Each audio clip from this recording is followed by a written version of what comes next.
We mentioned the other day that we were going to chat about TikTok Live specifically, given your new position. So I don't know if you want to just explain kind of what your new position is, what you've been doing outside of streaming. Yeah, cool. So I am now the UK talent manager for one of the biggest, I'd say, agencies in our field, but particularly for TikTok Live program, one of the biggest in America. We were just nominated again for top two out of like 700 to 800 agencies in America. So, the people that we have over in the States are absolutely killing it on their TikTok live streams, whether it's earning diamonds, growing, whatever. And then with that, obviously, TikTok want to expand their operation to like the UK, Australia, other areas in Europe and stuff. And basically, my role here is to ensure that what we have in the States is brought to the UK. So I manage the TikTok live creators over here. I get them all onboarded, tell them and show them all the best practices of, you know, um, how to grow on TikTok live, how to monetize yourself better, and hopefully, ultimately, get people into a position where they're able to do this part time, if not at least full time in the future. So, the streamer space is changing really quickly, and TikTok's a big driver for that. So, my job is to basically, in short, get people on board and get them up to speed. Cool. All right. And so it'd be good, I guess, for those who don't really know much about TikTok Live, maybe they're used to streaming on Twitch or Kick or maybe YouTube. What is TikTok Live? Yeah, so TikTok Live is really looking to kind of change the way that your typical like live streaming process works. And the reason that TikTok is so good is because when we talk in our onboarding sessions, we talk about this like revolving door system in that unlike platforms like Twitch, Kick, the kind of the standard way streaming has always been where you sit in a directory and you've got your like prime viewers. And if you get like a lot of viewers or in the particular game that you play, you're more likely going to see more traffic coming in. And you're starting to see a lot of these platforms kind of challenge that system now because like with platforms like Twitch, the organic growth that comes in from that platform is very minimal. Like your dependence on those platforms is, growth from YouTube or growth from TikTok videos or whatever. That's what's going to really blow you up on Twitch. Whereas with TikTok Live, if you're an entertaining creator and you understand how the algorithm works and how engagement works and all that kind of stuff, like you could have new eyes and new names, like literally looking at your brand every 10, 30 seconds, So it's really just challenging the way that streaming is done. And because of stuff like this and creators realizing that, if I am a good streamer and I am entertaining, rather than always having to divert my audience across to Twitch, why not just go live on TikTok and be able to satisfy my viewers over there whilst bringing others in?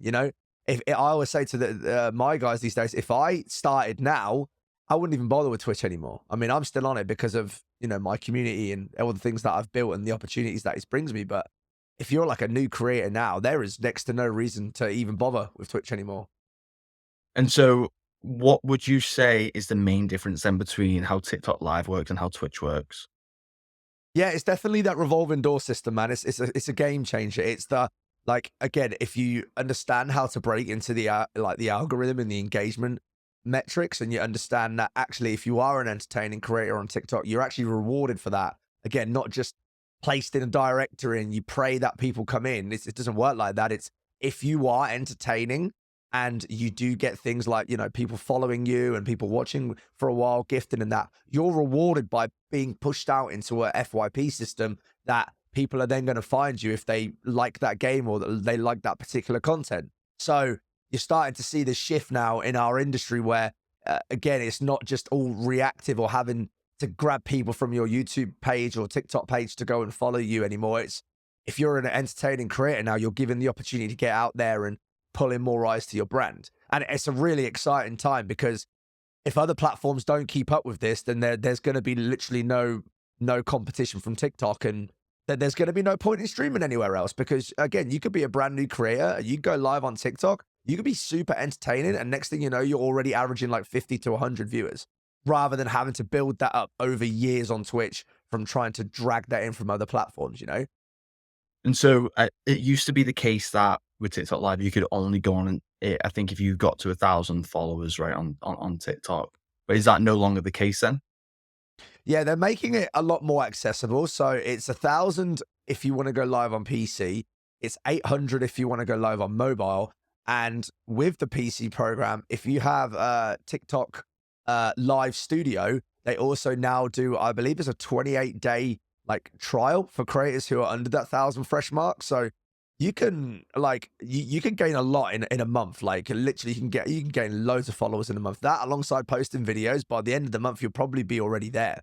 So, just making sure that you're active, consistent, and if you need to, you can also go live on your phone from 800 as well. So they're really lowering the barriers to entry to start. I think it was 5,000 or 10,000 back in the day for like the average creator to go live there, whereas now they're really mainstreaming it. And I wouldn't be surprised in the future if it goes down to even something like 500 or they just scrap it altogether, honestly. And why do you think they put that criteria in place? Is it to try and maintain some quality, or what do you think it is? Yeah, I think quality, and I think because of TikTok and just the vast size of it, I think there's a lot of like bot accounts or like kind of like spammy accounts that they kind of just don't want to go live because it could just clog up the video page. So I know TikTok really try to pride themselves on quality live streams, and obviously that's what pushes you out into the FYP. So I think I think they'll always have some sort of like benchmark, but I reckon they might end up lowering it in the future. But it does kind of make sense that you have to at least like provide yourself some validity before going live there. And so if you were gonna kind of speak to a new creator and someone who's fresh to streaming or is interested in getting into streaming and they were going to start TikTok Live, what are the main things you'd be telling them to focus on and kind of best practices for TikTok Live? Yeah, I mean, we have a whole 2 hour onboarding session for this, like where it talks about everything from like engagements to type of engagements, conversion, understanding the viewer's journey, looking at your setup, audio quality, everything. And then by the end of that 2 hour session, the creators that I work with go out there and you can see almost an immediate difference from their numbers and stats because there is a process to it. There is like a process to understanding how the whole thing works. So obviously to give you the kind of like TLDR of all of that, it's understanding what the algorithm is looking for, how engagement works. When you do start getting things like more people chatting, asking open questions, seeing more conversions, so people following, gifting, sharing, all of that goes and gets added into like, a bunch of like green ticks behind the screen that you don't see. And then as you start getting more and more of that, you start building up this algorithm like momentum. So just to give you an example of myself, before I started the program that I'm in, because I'm not only teaching it, but I'm also a creator in it. Um, I started averaging on TikTok Live about 25 to 30 CCV, and that was about 3 weeks ago. And my last stream averaged almost 100. So that's an increase in 1 month of like almost 4 times because I understand the process of what TikTok is looking for, and I'm playing into that and building that into my strategy. And then obviously because of that, I've started to see way more followers, getting way more diamonds, all of that kind of stuff. And it's just nice to know that that comes in through my hard work and not just having to yeet people in from other platforms to support it. Yep. And so then going on to like the first comment you made then, which was like understanding the algorithm then. I know there's a lot of kind of rumors around what the algorithm is, right, for TikTok. So I don't know if you can kind of shed any light on kind of what it is that TikTok or the algorithm is specifically looking for, or at least kind of has a preference towards when it comes to the live streams. Yeah. So the way that I explain it to the creators is like, there's always going to be stuff going on when you're streaming. Like that first kind of like 15 to 40 minutes is like a test bracket every time you go live. And what that would do is TikTok will kind of like feel out your stream to see how interactive you are. Are people clicking on your stream? When they do click on your stream, how long are they staying for? Are you seeing like a follow through rate? Are people following? Are people talking? Are people chatting? So what I try and do is I tell the creators that I work with to try and build on momentum. So every time you go live, not only build on the audience that you're about to get, but like also try and convert with the audience that you've already picked up on the last times that you've been going live. So putting your TikTok schedule in your bio, posting a story the day before you go live to let your viewers know what time you're then going live. So that way, as soon as you hit that go live button, you've already got like 15, 20 people in there waiting for you to go that are playing into the algorithm, commenting, talking, who are excited for you to be back. They'll start gifting, sharing it to their friends. And then what will happen is the more and more that process just keeps happening, the more and more you'll get thrown out. And I like to explain, like, particularly as a gaming creator, to the creators that I work with, is that there are like two buckets of viewership. And TikTok's ultimate goal, as any brand and businesses and social media, is to keep people on the platform the largest amount of time. So that is the golden ticket. So you've got your bucket of viewership that's going to come to watch the game that you're playing, and then the bucket of viewership that wants an entertaining stream. And ultimately, you're going to want to satisfy that first one most importantly. And when TikTok knows you can satisfy that first one, and you're entertaining enough to get pushed out even further. So let's say if I'm streaming Fortnite and I've got even, non-Fortnite viewers now seeing my stream because of the interactivity and the engagement levels I'm getting, that's when you start really seeing the FYP and you start hitting those triple digit numbers and even more, because TikTok not only recognizes that you're a gaming creator and you can satisfy that gaming audience, but actually this person is extremely entertaining and needs a chance to go out and entertain even more people.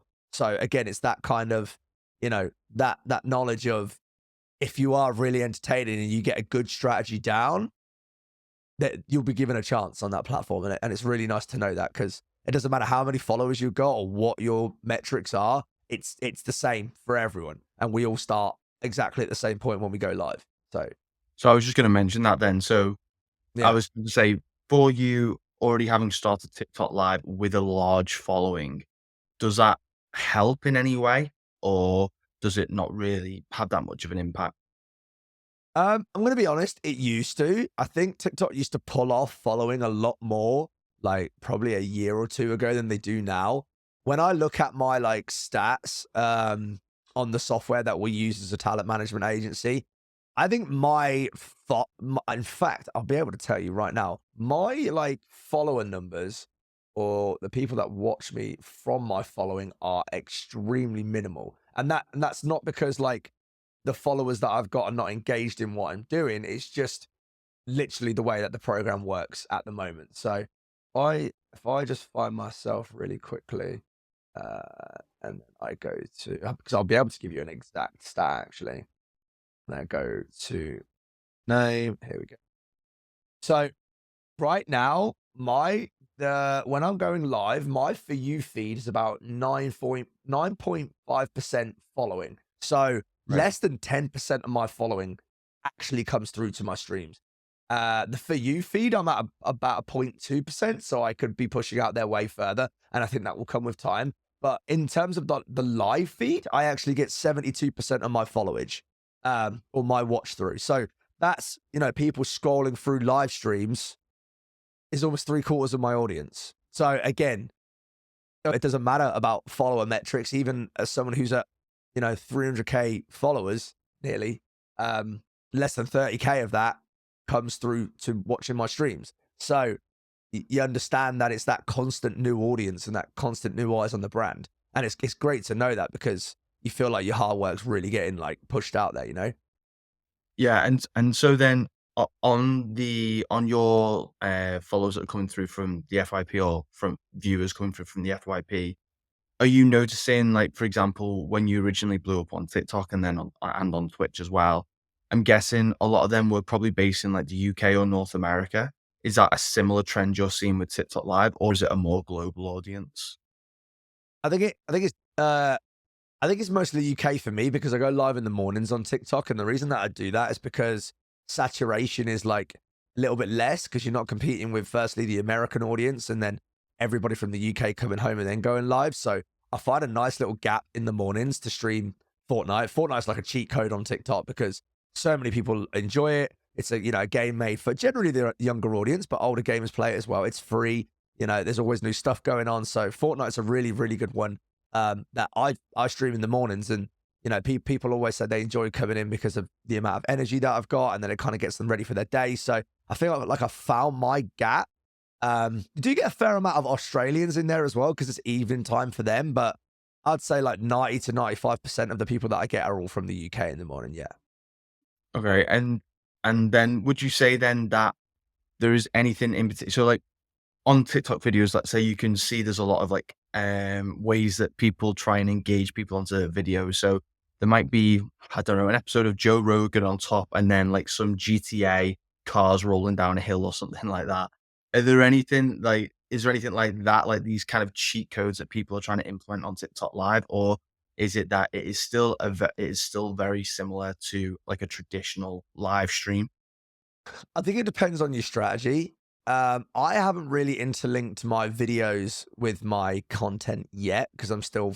I mean, we've just been doing our content strategy and making sure that we're ready for the final like quarter of this year as well as like next year. And it's weird. I'm in a bit of a weird position because I don't actually like make that many Fortnite videos anymore. I mean, I generally cover shooter games anyway, but I find that Fortnite does really well for my lives and they actually do okay for my videos, but it's not where all of my interest is. So you could arguably say that I make it harder on myself because I do variety, but I found that in the past, every time I've dedicated myself to one game, I've either been burnt out or I annoy myself because I want to play other games that are coming out. And I think we live, we're in an age now where you have to keep your options open because it's so risky just to commit to one game now. So there are creators that do stick to one game and they also stream that same game and they'll try to do things like implement their videos or they'll try and do call to actions where they'll say, hey, go watch my latest video. We just posted it, whatever. But there is a direct correlation between going live and also your videos doing well because I found that on weeks where I go live like 5 times on TikTok, some of my videos just skyrocket, like literally skyrocket. And I think that's the algorithm, like saying this person's lives are doing really well. We should give this person's videos a chance as well. So I guess that's another good thing about the platform is if that you are being consistent and you're going live and you're pulling in good numbers, that's also then going to help your videos out. So, you're winning on both sides here. And if you were gonna give some like best practices then for someone who is setting up their TikTok live for the first time and trying to improve their engagement on TikTok, what would you say are kind of a couple of things to bear in mind that are fundamentally important? Yeah, so we cover a whole range of stuff when it comes to our like checklist of, having a 1080p camera, particularly in 2024. Like if you're not at least at 1080p now, you're probably way behind the mark because even phones basically have that now. So, 1080p camera, having good lighting, understanding that your setup isn't messy. You know, are you, not only playing the game that you're playing, but what is it that you're doing that's going to be like different from everyone else? How are you like how are you being engaging outside of the game that you're playing? So, for example, we'll play like really loud drum and bass music, we'll dance, we'll rave. We have our own little kind of like USP that people know when they come in and what they're going to get. And the content that I do as well, like when I'm streaming Fortnite, I'm not just gaming Fortnite. I actually run tournaments for the community. So I'll wear things like props, I'll do tournaments, I'll do casting. And then when people come in, it's not just a Fortnite stream. They know they can come in, they can play, they can get involved. We're extremely interactive, and it just all plays in my favor. Even alongside little things like this, where we have our own like TikTok reward system. So when somebody throws in like a money gun, which is the equivalent of 500 diamonds, I'll do like a voice changer. Galaxy, which is 1,000 diamonds, gives them like a prop. I'll add a prop to myself. They love that. And then if they get 10K coins, they get added to like a Hall of Fame board. So again, that's me building a strategy, understanding that I've got a generally younger market that watches Fortnite and whatnot, and they love being like shouted out when they drop a follow or when they drop coins. And that leads to repetitive engagement because then they'll be like, oh, this creator's really, he's letting me get involved in these tournaments. I'm going to drop him a follow. I'm going to share this stream. I might even drop some diamonds. And then you replicate that across 100 people. And then you've got the algorithm just going ding, ding, ding, ding, ding. And it's getting yeeted out even further. So again, it's building it. There's no like one right way to do it, but it's understanding who's watching you, like the game that it is that you're playing, and not just satisfying that and playing that game, but adding your own little niche kind of like style and strategy in there so that you set yourself apart from the other millions of people that are doing this. With with a stream setup, let's say specifically for gaming, typically, you'd Yeah. have, the layout of, like, a traditional Twitch stream or YouTube stream would be, kind of full monitor. You see the full monitor. It's not this vertical kind of traditional TikTok view. How have you found people adapting to watching in that format as opposed to kind of a typical monitor? Yeah. I think I think we're just in an age now where phones have become so powerful and so like the way to go with a lot of stuff, and I feel like that's why TikTok has like blown up, even alongside YouTube now, right? You look at YouTube Shorts. When I go live on YouTube, I also do it vertically because I have found that YouTube pushes your streams out there further than when I was doing it in a landscape format, because the amount of users now that are watching on their phones has like increased monumentally since when we first started all of this. You know, it was all mostly through computer, or if it was through phone, you just watch landscape. So it's that kind of like, you know, adaptation from these platforms to know that not only are people watching videos on our platform, but they might want to watch live streams now, and we don't want to have to make them like flip their phones or make it look like it's really small. So we're gonna adapt it into this vertical streaming format. So yeah, I think vertical streaming has come a long way, particularly in the last couple of years, and now it's becoming more popular than ever, and I think even rivaling landscape streaming. And that's why when you go to places like Twitch now and you'll see their latest updates, people are like, Twitch, the Twitch app is basically TikTok now. And they have to do something because people are moving away from Twitch every day. I think I looked at a stat recently that said like, I don't know how long it was over a period, but Twitch have like recently lost like 10% of their user base because people are going elsewhere now, YouTube, TikTok, you know, wherever, because there's just so many more options now. So they can't just keep doing what they're doing and ignore the industry because they're just going to get chipped away at. And with so I think one of the questions or one of the things I was most interested in is about the retention rates on mobile viewer on TikTok, because, we've spoken about it before where if your videos aren't capturing the attention of the first 2 seconds, Yeah. someone will move to the next video. But with a live stream, not only are you having to constantly try and capture that attention and fight against other TikTok videos, but you're also then trying to fight off things like text message notifications or your Duolingo daily reminder or a Snapchat message coming in, you know? So how do you see that going? Kind of how do you see the retention rates, compared to, let's say, your Twitch account or your YouTube account? Yeah, I mean, I've actually got my average watch duration per viewer here, and when we do our classes on our onboarding sessions, so there's like different processes. So you have a thing called impressions, and that's when people like see you on the like live feed. So you have like a total number of impressions, and then it will show you how many of those like clicked through. And then how many of those then became a viewer, and to become a viewer, they need to watch for at least 3 seconds, um, which doesn't sound hard, but with today's retention rates can be actually quite difficult. And then one thing that we try and teach and train our creators is that you want to try and hold attention for like a minimum of around 40 to 45 seconds on average. That's what's classed as a good stream or a decent stream on TikTok or you know, that kind of streaming these days. So looking at mine now, my average watch duration per viewer is 1 minute 54. So that's nearly 2 minutes per viewer on average. So that is like over double the mark. And that's again because I've developed a strategy that's based around things like tournaments, that the viewers themselves are not just coming to watch me play, but they get to play. That I'm doing interactive casting, that we welcome everybody that comes in, that we read all the messages, that we welcome follows, all of that good stuff. So that challenge of 40 to 45 seconds. Originally, when I was first starting, I was at around like 30 to 40. Then I started building my strategy more into these kind of like tournaments and stuff. And then since then, like my average duration has skyrocketed. And because of that, that's why my average CCV now is like quadrupled since. So I think it's definitely a lot harder to do it on these platforms than what it is on like a long form YouTube video or on Twitch. But you're also rewarded because you're not expected to have people in for like an hour at a time. That's just not the way it works anymore. People have got things to do. So it's kind of, I guess you could kind of call it like fast food for streaming, giving people that couple of minute fix before they go and do something else.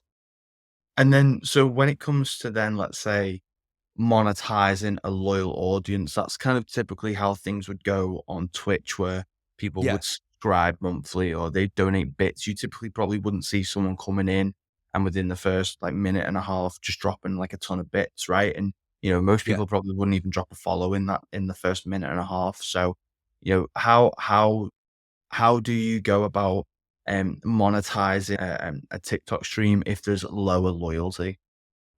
Yeah, so we speak about conversion all the time again in our calls and how it works. So I have a process again because I know of the quite youngish audience that watches me. I ask open questions. So I'll even say something like, I don't know, in the next 30 seconds, anybody who drops a follow gets a shout out, right? And then every time I do that, like the conversion rate that I see is like 10 times higher than what it would be without it. Because then what that does is that sends my alert crazy. I've got like a really funny alert on TikTok, and then people love hearing that. Next thing you know, other people start hearing that alert, then they start following. So you start again, it's creating a strategy that you know is going to work depending on the audience that you've got.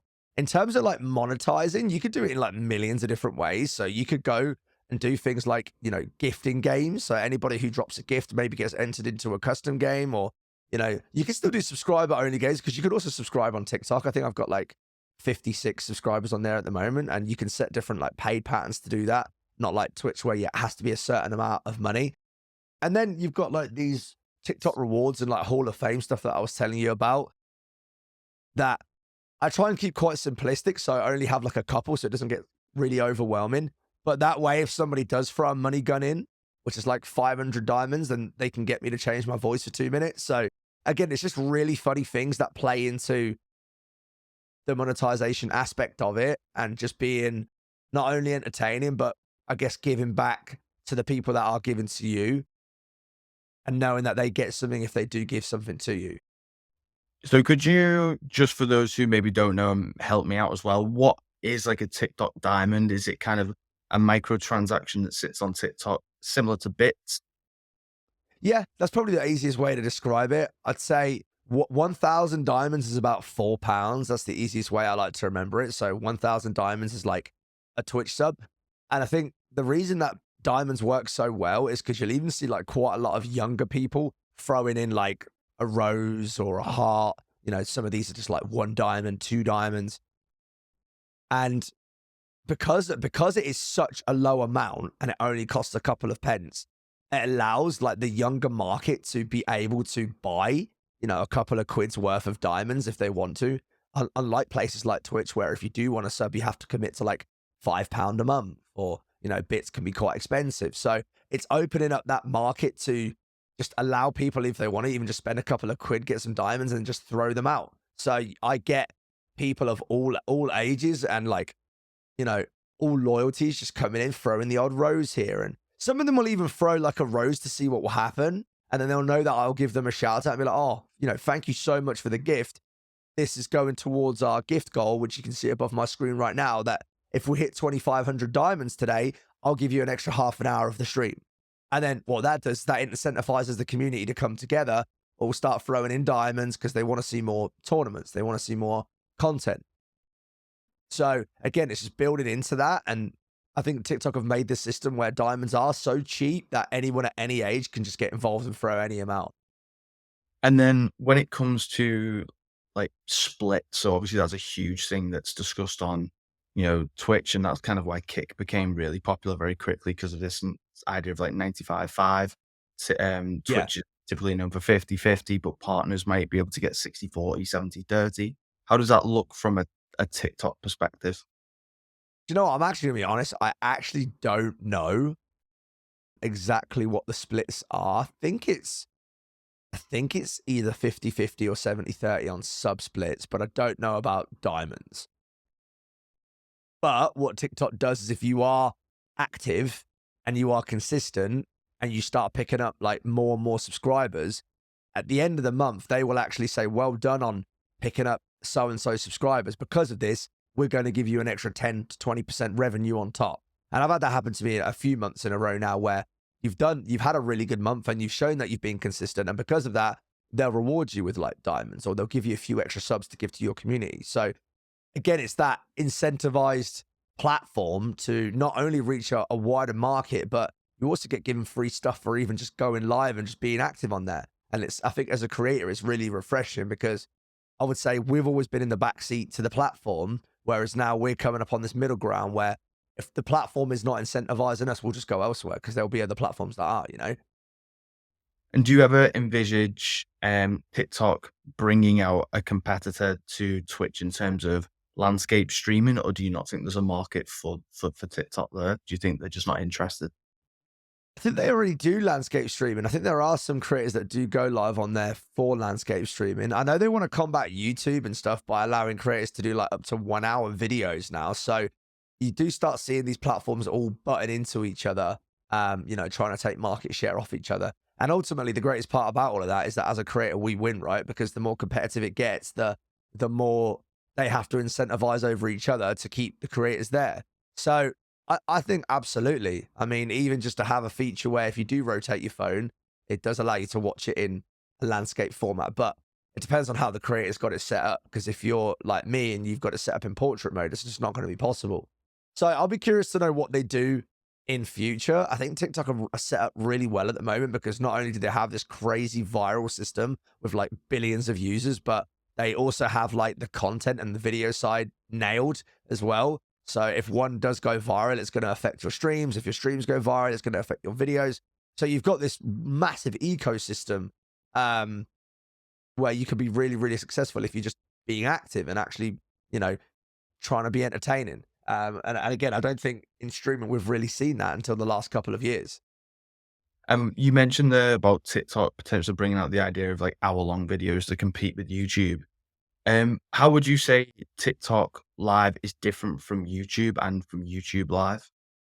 I'd say actually they're quite similar. I think YouTube has got a really good system at the moment as well, particularly in vertical format. I know I've seen a lot of my streams get pushed out, particularly when I'm playing Fortnite on that. Um, they have the same kind of thing where people who talk or people who spam likes or people that subscribe, it pushes you like further and further out into the algorithm. I wouldn't say they've got it nailed as much as TikTok just because of like how the platform or the platforms are set up, but I would say like YouTube are very quickly catching up on vertical streaming.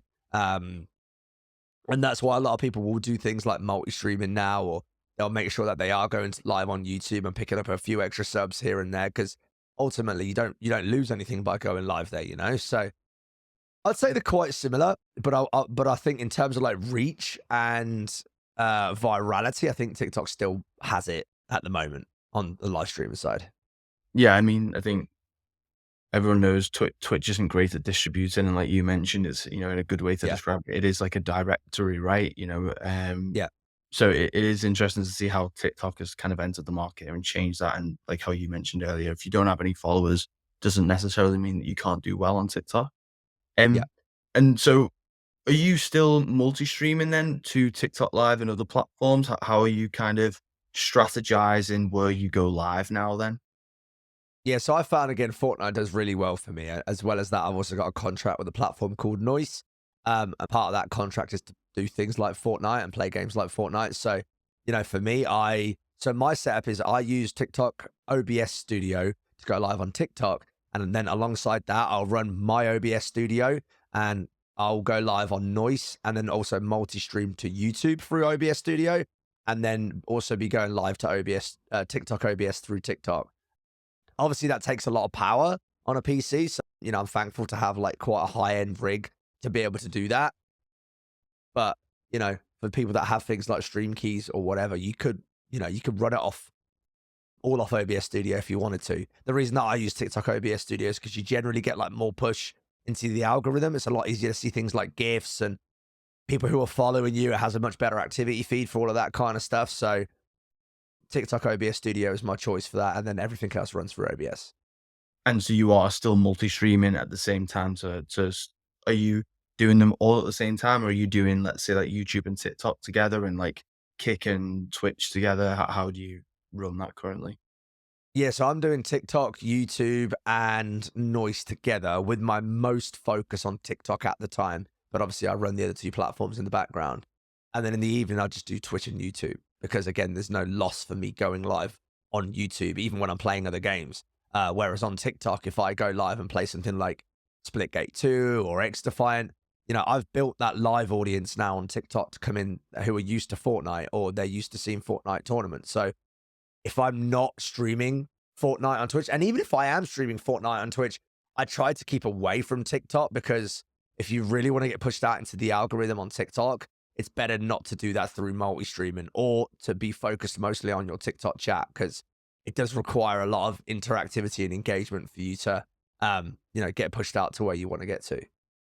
And when you are going live on TikTok, let's say a new creator is starting out live, you mentioned earlier about how you're streaming sometimes 5 times a week on TikTok, and you're also Yeah. uploading a lot of content onto TikTok as well. Would you say to someone it's basically a requirement to be posting videos on TikTok if you are wanting to do well on TikTok Live? Yeah, I mean, we speak about it again in our onboarding sessions. We're not necessarily a video agency because this is a TikTok live program, so we do mostly focus on the lives. But we also say to our creators, don't ignore posting videos and doing your content because again, you've got this ecosystem where if your videos go viral, that will spill into your live streams. People will start to come watch your streams, and if your streams start picking up virality, then that starts spilling into your videos because people will find you, they'll want to support you, and they'll want to start watching your videos. So even though it is like a fair amount of work, like just because you're doing one or you like doing one, don't ignore the other. I mean, I'm personally, at my core, I'm definitely a live streamer and I definitely prefer live streaming over doing content. But I also understand that if you're not doing content, then you're missing a giant chunk of a market that you just can't ignore, really. So definitely aim to do both. I would say at least like 2, 3 videos a week, as well as going live as much as you can. And that being consistent with that should set you up for some really good success. And is there a sweet spot for how long you should be streaming for? Like, is there kind of a recommendation in terms of, okay, don't do more than 2 hours or anything like that? Yeah, I think the days of like 12-hour streams are dead. Like almost indefinitely, unless it's a new game or whatever.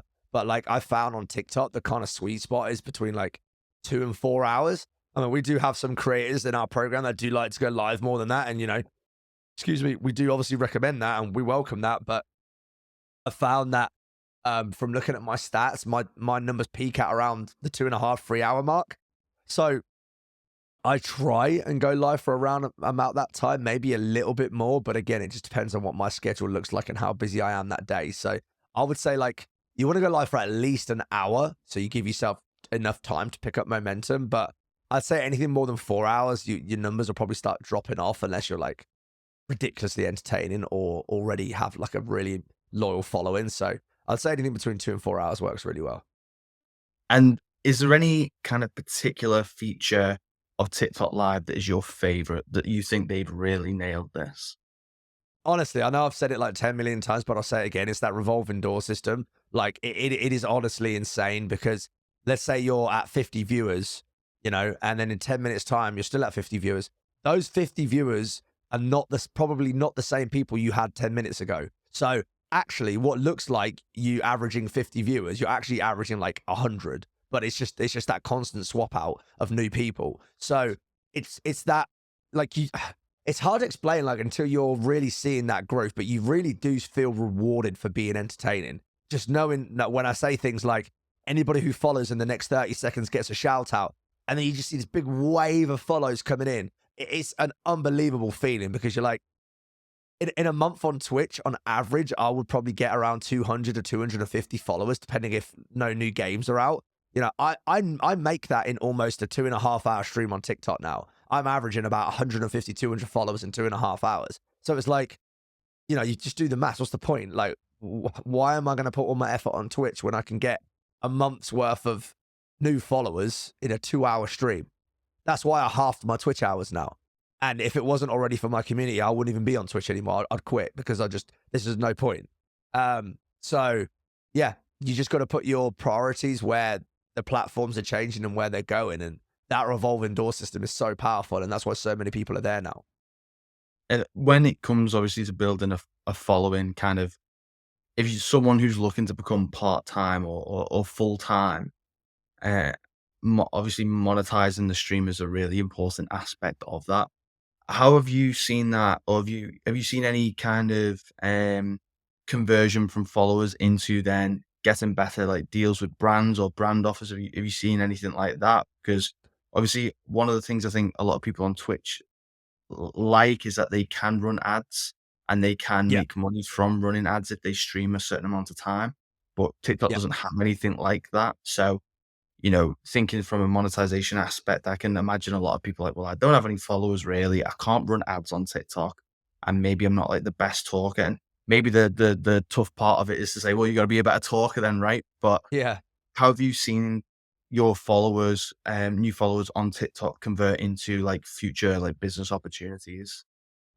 I think that's where Twitch still definitely does have the edge. I think Twitch is just that it's like the perfect like platform for like brand deals and campaigns and stuff like that. And I think that's going to be a hard one to combat just because of the reputation and the amount of brand deals that have gone through Twitch over the years.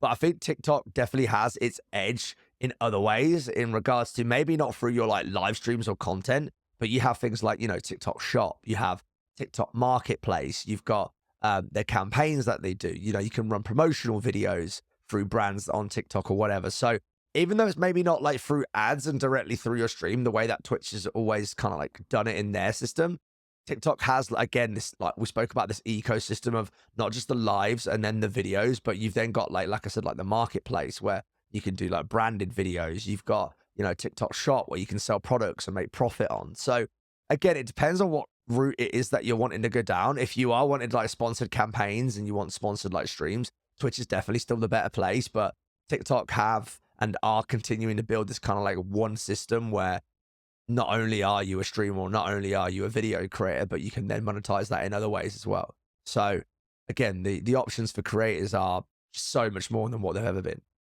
And so when it comes to the TikTok shop that you just mentioned then, how does that Mm. work? Is that mostly looking to monetize through affiliate links and things like that, would you say? How are people using that who are on your program? Yeah, so we actually, so our program is mostly for TikTok Live, so we don't really cover shop. But I've actually just started a second TikTok page called Stallion Shopping. That is a TikTok Shop account, and that is built for TikTok Shop. So one of my friends who told me about TikTok Shop recently has said that he's been making, his weekly salary his monthly salary like weekly just from TikTok Shop from selling and advertising products and stuff, and it's become a really good passive income for him just for really minimal work in regards to like videos and stuff that he's posting out. So again, it's just this second like avenue of being able to monetize yourself in other places, being able to work for brands that are on shop, sell their products, and like you said, affiliate links, commission rates, and all that kind of stuff. And as you start building up that following over there and people start becoming accustomed to the products that it is that you're selling, we're starting to hear a lot more people now buying off TikTok Shop because it's just way cheaper and it's directly from the brands themselves, just done through creators. So again, not only are you seeing a change in the way that it works for creators, but this whole new, I guess you could call it ecosystem of even just buying products now. So yeah, TikTok really, really changing the way things work in our space. And if you're smart and you monetize properly, you can make a lot of money from it. I just appreciate we're coming up to like nearly the hour mark as well. So No I worries. guess one thing to kind of ask is are there any other main things that any streamers should be considering if they are thinking about TikTok Live that we haven't already spoken about? Um, I'd say just consistency is so important. Like if you're gonna do a schedule, make sure you stick to it as much as you can. Things like building up on that momentum that we touched upon earlier. So make sure you put your TikTok live schedule in your bio. Because if you don't, then you're missing out on potential capitalization. People that, might find you for a video, might follow you and be like, they might then go look at your bio and be like, oh, this guy streams as well. I want to go watch one of his streams, or, vice versa. So that people who find you from your streams then know when you're going to be going live again. One thing I like doing is posting on my TikTok story the day before I go live and saying things like, hey, we're going to be doing Fortnite tournaments again tomorrow. I'll be live at 9:30. Who's going to be there? I used to get like one reply, maybe two replies in my DMs. Now, every time I do that, I get like 15, 20. So it's that kind of, that's that skyrocket momentum of people starting to become addicted to your content and they want to come back and they want to watch and they want more of it. You leave them watching more, right? So I would say consistency is a massive one. Try and make sure that you've got like your link tree attached to your TikTok as well, because again, ultimately, if somebody finds you, you want them to try and join your Discord, follow you on Twitter, whatever else it is that you're live on, or like creating content on, and just trying to build these followers into your ecosystem that they really just like get hooked on you and your content, and then they want to become part of the whole journey. So that happens from you being organized, having a Discord by posting when you're going live, and just making sure that you can capitalize as much as you can. Okay, and then last question, last maybe big question. What does Twitch have to do to try and catch up with TikTok again? Ah, do you know what? This is a really interesting question. This is a conversation that I've been having with a lot of people recently. I think they really have to do something, and I think they have to do it soon because, like I said, TikTok is forever evolving. YouTube has evolved a lot. Kick have what Twitch have, but a better money incentive. So, like, you have to think about it in terms of like aside its already existing popularity and maybe like the brand deals, why would you go to Twitch now? And like a lot more people are becoming way more savvy on that. So it's just kind of like one of those things where it's like, I don't know. I don't know what they're gonna have to do, but they have to do a lot because not only are they gonna have to give better monetary incentives to people going live on that platform, but they're gonna have to increase things like discoverability. That's why they changed their app to be more like a scrolling thing like TikTok. They're gonna have to you know, give more incentives for creators to be there. 50-50 splits just ain't going to cut it forever. Are they ever going to allow you to upload videos to Twitch so that not only are you found by your live streams, but then you're found by videos? So again, all of these systems and all of these like platforms are going to have to keep adapting because if they don't, they're going to get left behind. And you know what? Even as somebody who grew up watching Twitch, it's kind of like nice to see them being put on their ass because I generally feel like they have become very in their ways and very stagnant over the last couple of years. And it's nice to see these other platforms really putting the pressure on now. And I mean, that's just the platforms that we've got right now. I promise you, in the next few years, there's going to be way more popping up, like new platforms coming in, coming to take the reins because, again, everyone's seeing what TikTok's doing and they're trying to create that and recreate that. So, All right. Well, appreciate the insights as always, Stallion. of And course. if anyone's got any questions or wants me to pass any messages on to Stallion in terms of what we've spoken about, feel free to drop me a message.